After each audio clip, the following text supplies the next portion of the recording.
Students question है 4 years ago the ratio of ages of A and B was 3:4. Average of the present age of A and B and C is 26 years. C is 11 years younger than B. What is the present age of B? तो question में क्या बोला है कि 4 साल पहले जो है A और B की एज क्या थी, 3:4 थी, और A और B C का एवरेज दे दिया है हमें 26 ईयर्स, और C दे दिया है कि 11 साल वो छोटा है B से. तो इसको हम कैसे करेंगे? इसको करने के लिए सबसे पहले A और B 4 साल पहले इनकी एज का रेशियो कितना था? इनकी एज का रेशियो था 3/4 था. ये कब का रेशियो है? 4 साल पहले का. तो प्रेजेंट का निकालने के लिए हम क्या करेंगे? इसमें ++4 कर देंगे. और एक और कंडीशन क्या दी है कि जो C है वो B से कितना है?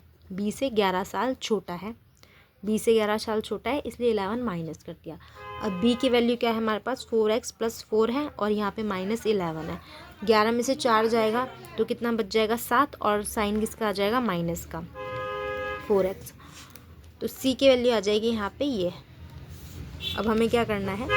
अब हमें एवरेज दिया है, A B C का एवरेज दिया है आपको 26 दिया है, और यहाँ पे ये 3 है, इसलिए यहाँ पे 3 है, इसलिए 3 लिख दिया है यहाँ पे. और A B C जब हम इसकी वैल्यू निकालेंगे तो ये 3 से मल्टीप्लाई होगा जाके यहाँ पे हो जाएगा 78.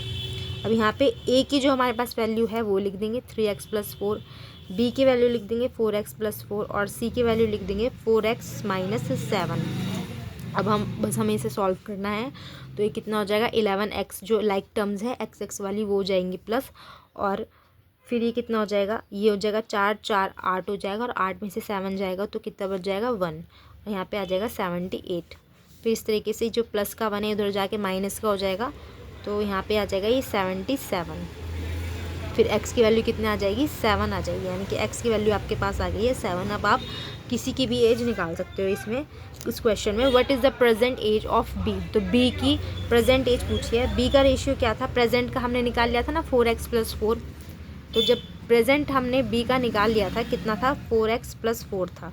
अब यहाँ पे हम x की वैल्यू पुट करेंगे मल्टीप्लाई में +4. 7 4 = 28 हो जाएगा, और +4 कितना हो जाएगा? 32 हो जाएगा. इस तरीके से आपका आंसर आ जाएगा. क्या करा? सबसे पहले हमें क्वेश्चन में हमें दे रखा था A और B का 4 साल पहले की एज का रेशियो दे रखा था 3:4.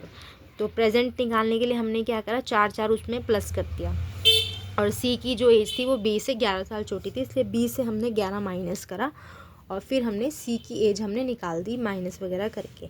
और फिर A B C हमको एवरेज दिया था तीनों का, तो हमने इनकी रियल जो मतलब टोटल सम निकाल दिया. सम निकालने के लिए क्या करा? जो 3 था उसको मल्टीप्लाई कर दिया. यहाँ पे A B C की हमने वैल्यू रख दी जो x में निकाली थी. आप जब भी यहाँ पे वैल्यू रखते हो ना, तो एक वेरिएबल के टर्म में निकालो, तब ईजिली आपका आंसर सॉल्व हो जाता है. फिर इस तरीके से हमने x की वैल्यू निकाली, और B की एज पूछी थी तो हमने B की वैल्यू यहाँ पे हमने निकाल दी. अगर A की पूछते तो A का हम प्रेजेंट का वो लिखते जो भी डेटा था, और फिर उस वजह से हम निकाल लेते उसकी एज. तो अगर आपको ये वीडियो अच्छी लगी तो प्लीज़ वीडियो को लाइक शेयर कीजिए और चैनल को सब्सक्राइब कीजिए. Thank you for watching.